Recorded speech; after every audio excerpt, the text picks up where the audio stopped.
Hello friends, நான் உங்கள் சதீஷ் பேசுகிறேன். இன்றைக்கி நம்ம பார்க்க இருக்க படம் வந்து பார்த்திங்கன்னா, லோகேஷ் கனகராஜ் டைரக்ஷனில் super star Rajinikanth, Sathyaraj, Shruti Haasan, Amir Khan, Soubin Shali, Nagaraj, so இது போன்ற பல நட்சத்திர பட்டாளம் நடித்த ரீசெண்டாக வெளிவந்த படம் தான் கூலி.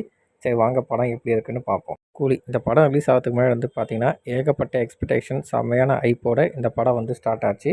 ஸோ எல்சிலியாக இருக்குமா, ஸ்டாண்டர்டான இருக்குமா அப்படின்னு சொல்லிட்டு ஏகப்பட்ட அலசல் புரசலாக இந்த படம் ஆரம்பிச்சு. இந்த ஓவர் ஹைப்காக வந்து பார்த்தோம்னா, ஸோ ஒரு நாள் கூலியை விட்டு எல்லாருக்கும் படத்துக்கு போனாங்க, கூலி படத்துக்கு. அங்கே போய் பார்த்தப்ப தெரிஞ்சது, இந்த கூலி படம் பார்த்தனால நம்மளுக்கு ஒரு நாள் கூலி வேஸ்ட்டாக போச்சு அப்படின்னு சொல்லிட்டு, படத்தில் என்ன தான் எடுத்து வச்சிருக்கான்னு சொல்லிட்டு நம்ம போய் உட்காந்து பார்த்தா படம் ஓடுது ஒரு 3 மணி நேரம். ஸோ ஸ்டோரின்னு வந்து பார்த்தோன்னா பெருசாக ஒன்றுமே கிடையாது.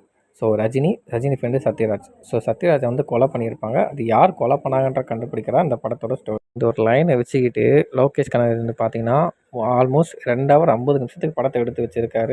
முடியல, நம்மளால் உட்காந்து பார்க்க முடியல அந்த அளவுக்கு. படத்தில் என்ன அப்படி சீன்ஸ் இருக்குதுன்னு பார்த்தா ஒன்றுமே கிடையாது. ஸோ ஜெயிலரில் படம் பார்த்துருப்பார் போல லோகேஷ். ஸோ அதில் வந்து தலைவர் நடக்கிறாரு, பிஜிஎம் இருக்குது. பத்தாவது ஒரு 3 ஸ்டார் கேஸ்ட் வந்து இறக்குறோம், 600 crores அடிக்கிறோம் அப்படின்னு ஸ்டார்ட் பண்ணியிருப்பாருன்னு நினைக்கிறேன். நம்ம ஞாபகம் வச்சுக்கிற மாதிரி ஒரு ஐகானிக் சீன் கூட கிடையாது. அவ்வளோ ஃபஸ்ட்டான படம். சத்யராஜ் எதுக்கு கொள்கிறாங்க அப்படின்னு பார்த்தா அதுக்கும் பேக் அண்ட் ஸ்டோரி கிடையாது. ஸோ சத்யராஜ் என்ன வேலை பார்க்குறாரு, அவங்கள போட்டு தள்ளுறது பார்த்தா ஒன்றுமே கிடையாது. பணத்தை எதிக்கிறான் அவ்வளோதான். கூட ஒழுங்காக எதுக்கு நான் கேட்டால் டெக்னாலஜின்றான், எலக்ட்ரிக் ஷாக்குன்றான், 30 செகண்டில் எரிஞ்சிடும்ன்றான். அவங்க எடுத்துக்கிற டிவைஸ் வந்து பார்த்தீங்கன்னா பழைய காலங்களில் இருக்க ஒரு சேர், அதை வச்சு எக்ஸ்ப்ளோர் பண்ணிக்கிட்டு இருக்காங்க சயின்டிஸ்ட் மாதிரி. படத்தில் வந்து பார்த்தோன்னா பெரிய வில்லன். ஸோ சௌபின் சாகு வந்து பார்த்தோன்னா அவனோட ஆள். 6 பேரோ 200 பேரை போட்டு தள்ளியிருப்பாங்க. போட்டு தந்தவங்கள கல்லை கட்டி கடலை இறக்கலாம், முடிஞ்சிச்சு வேலை.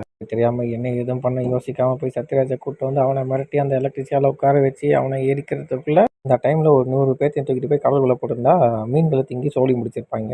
இந்த படம் எதுக்கு சத்யராஜா கொண்டாங்க நம்மளுக்கு தெரில. ஸோ சத்யராஜா கொண்டாங்களே ஏன் பழி வாங்குற ரஜினி வராரு, அதுவும் நம்மளுக்கு தெரியும். வந்து பார்த்தீங்கன்னா வாட்சை கடத்துறாங்க, அது எதுக்குன்னு தெரில. ஷாக்கு நாகார்ஜுன கூடக்கா திடீர்னு பார்த்தா அவளை அடிச்சு தோத்துறாங்க, அதுவும் ஏன்னு தெரியல. இல்லை ஏகப்பட்ட ட்விஸ்ட் வச்சிருக்க மாதிரி ரொம்ப ஃபீல் பண்ணி பேசிகிட்டு இருக்காங்க. படத்தில் ஒரு ட்விஸ்ட்டும் கிடையாது, எல்லாமே நம்ம ஈஸியாக ப்ரெடிக்ட் பண்ணுற அளவுக்கு தான் இருக்குது. ஸோ இந்த வாட்டி கூலி வார் ரெண்டுமே ரிலீஸ் ஆகிருக்கு. ஸோ நம்ம வாரதான் வாருவோன்னு பார்த்தோன்னா இங்கே கூலியை குனியை வச்சு குத்திக்கிட்டு இருக்காங்க. அந்த ரேஞ்சு தான் இந்த படம் ரிலீஸ் ஆகிருக்கு. இது பார்த்த டைமில் நம்ம ஒழுங்காக வேலைக்கு போயிருந்தாலே நம்மளுக்கு ஒரு நாள் கூலி லாபமாக வந்திருக்கும். ஸோ அந்த கூலியும் போய் இந்த கூலியும் போய் ஒரு தலைவலியாக வந்திருக்கு நம்மளுக்கு இந்த படம் ஃபைனலாக. படத்தில் கூலி எப்படி இருக்குன்னு கேட்டோன்னா, கூலி படம் பார்த்தா ஆள் காலி, அவ்வளோதான். இதே மாதிரி வந்து பார்த்தீங்கன்னா நம்ம அடுத்த ரிவ்யூவில் சந்திப்போம். அன்டில் தட் நான் உங்கள் சதீஷ்.